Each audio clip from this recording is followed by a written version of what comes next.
Bismillahirrahmanirrahim. Assalamualaikum warahmatullahi wabarakatuh.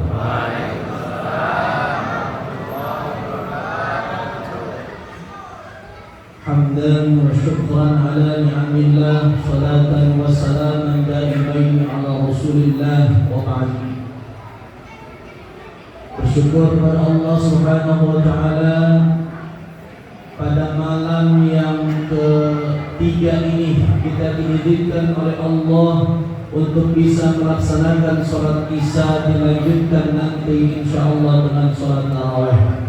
Mudah-mudahan ibadah-ibadah kita yang ini dan ibadah-ibadah kita yang lainnya diterima oleh Allah subhanahu wa ta'ala. Salawat dan salam kita sampaikan kepada Rasulullah SAW, kepada keluarganya, sahabatnya, tabi'in, tabi'ut tabi'ina ila yaumil qiyamah. Mudah-mudahan pada hari kiamat nanti kita semuanya akan mendapatkan syafaatul ummah dari Rasulullah SAW. Amin amin ya rabbal. Saya kagak panjang lebar karena emang ini bukan ceramah, ini cuma kultum, betul Pak? Jadi yang diarepin tarawihnya bukan ceramahnya.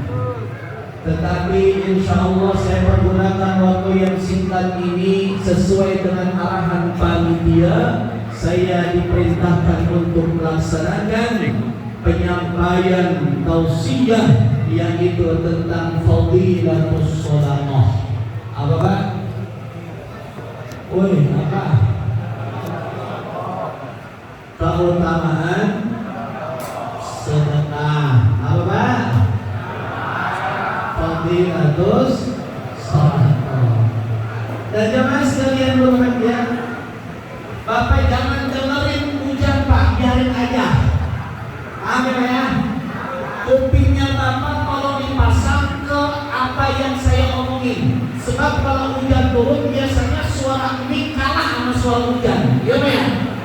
Apalagi micnya katanya mau diganti yang harga 80 juta ini. Amin. Pak Ustaz bisa tahu? Oh, ada yang masih tahu kan?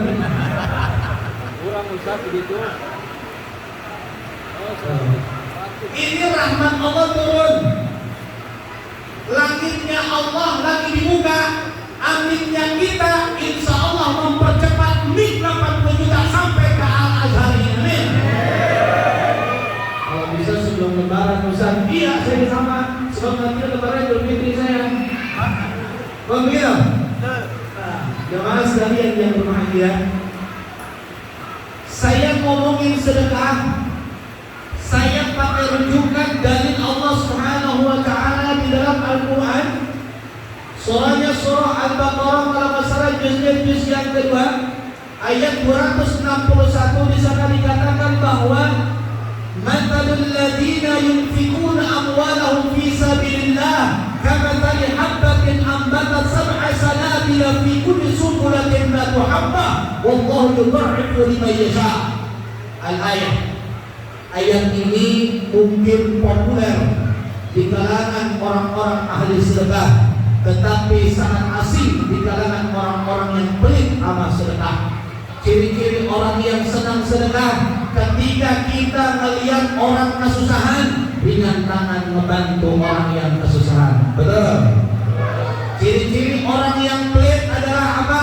Ketika ada panitia datang ke rumahnya ketok pintu, Assalamualaikum, dijawab apa kagak? Malah dibilang kagak ada orangnya. Terus kata panitia itu yang ngomong siapa? Setan. Itu ciri orang yang pelit. Nah jangan sekalian berbahagia, ayat ini adalah informasi kepada kita. Maka kalimatnya mathalul ladina yunfiquna amwalahum fi sabilillah, perumpamaan orang-orang yang menginfakkan hartanya di jalan Allah Subhanahu wa ta'ala. Buat apa maksudnya di jalan Allah? Ngebantu orang yang susah, ngebantu orang sedang miskin, ngebantu orang sedang fakir, ngebantu anak-anak yatim, ngebantu janda-janda. Tua muda ini. udah aja. Anak yatim harus kita santuni dan ibunya harus kita santuni.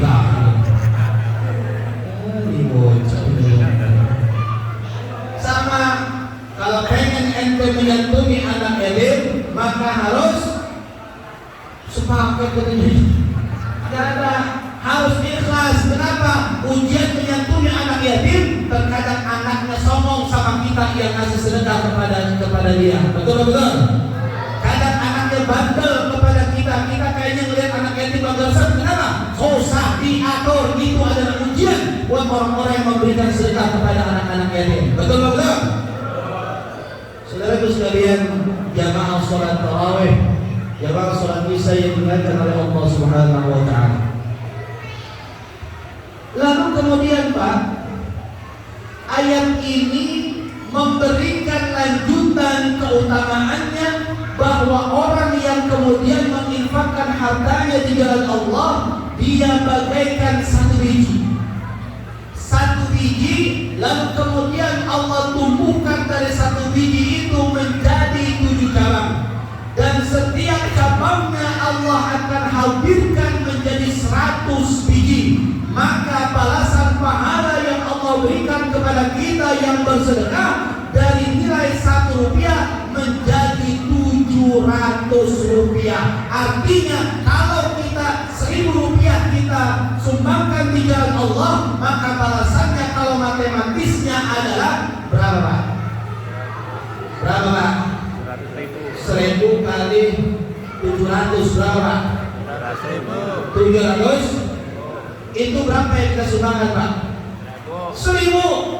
Bagaimana kalau 2000? Bagaimana kalau 3000? Bagaimana 5000? Bagaimana kalau harta kita sebagiannya kita sumbangkan untuk pembangunan Masjid Al-Azhar ini? Berapa besar balasan yang Allah berikan kepada kita semuanya? Takbir.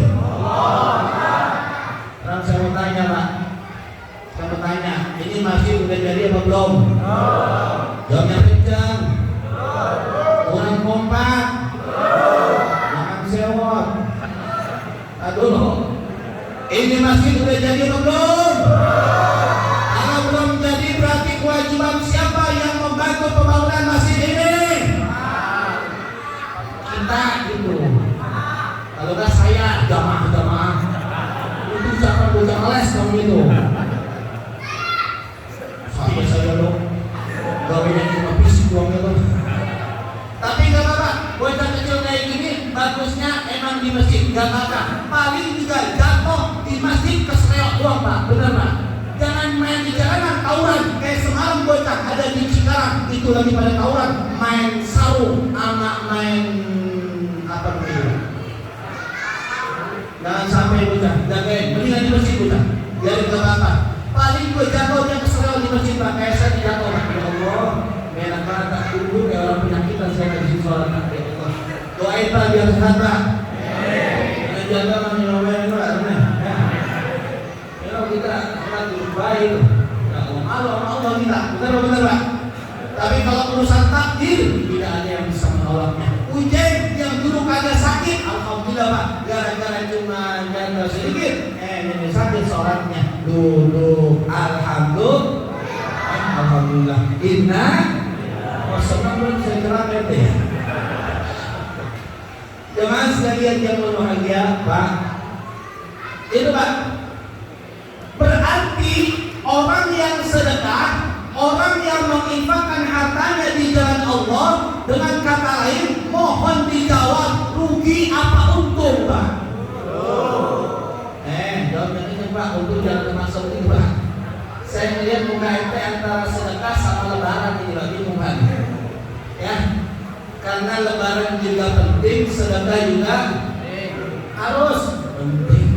Sedekah harus, ulangi lagi, lebaran penting, sedekah juga harus. Kalau kita mati sebelum lebaran, baju lebaran lagi dipakai, sedekah udah, maka sedekah harus. Betul Pak?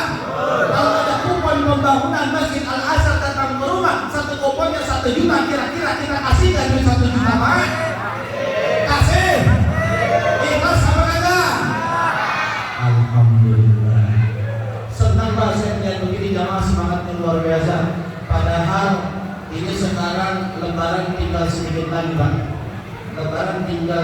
27 hari lagi ya Pak ya. Berapa? Anak kecil ditanya puasa berapa hari kagak ingat Pak. Tapi kalau ditanya lebaran ingat apa kagak dia Pak? Dia yang diharapin buat THR dari bapak mainnya nanti Pak pas lebaran. Makanya yang enak anak-anak, yang pusing siapa Pak? Bapak punya. Jangan sekalian yang berbahagia. Tuh Pak. Jadi orang-orang yang menginfakkan hartanya jangan takut miskin. Orang-orang yang menyumbang di jalan Allah jangan takut susah. Bahkan orang-orang yang kemudian menyumbang di jalan tali agamanya Allah Subhanahu wa taala pasti dia akan diberikan amanah harta oleh Allah Subhanahu wa taala. Percaya apa enggak? Percaya apa enggak? Bapak pernah dengar cerita enggak ada orang yang sering menyumbang hidupnya jatuh miskin? Ada enggak? Ada apa enggak? Tapi Bapak pernah dengar kayak cerita orang yang sering nyumbang, orang yang suka membantu orang hidupnya makin kaya? Pernah dengar cerita apa enggak? Siapa? Yusuf Hamka. Beliau nyumbang setiap hari, makan dan makan, hidupnya makin susah atau makin kaya? Tuh Pak, pengen kayak Yusuf Hamka, pengen Pak? Pengen enggak? Yusuf Hamka ada Yusuf Hamka. Pengusaha jalan tol, pengen gak kayak Yusuf Hamka? Pengen gak? Pengen gak seperti Abu Bakar As-Siddiq? Pengen gak? Hidupnya kaya, orang Islam hidupnya kaya. Jangan orang Islam hidupnya miskin. Giliran proposal masuk ditolak, giliran janda muda diterima. Ada kayak gitu? Banyak. Masya Allah. Jemaah sekalian yang berbahagia, saya pengen Bapak harus jangan ada dalam otak kita bahwa sedekah mengurangi harta kita. Justru kita harus ada dalam otak kita bahwa sedekah menambah amanah harta dari Allah Subhanahu wa taala. Takbir. Itu yang pertama utamanya. Baru satu Pak. Namanya satu Pak. Ini udah jam 8 lewat nih. Woi. Udah ya? Udah. Lanjut.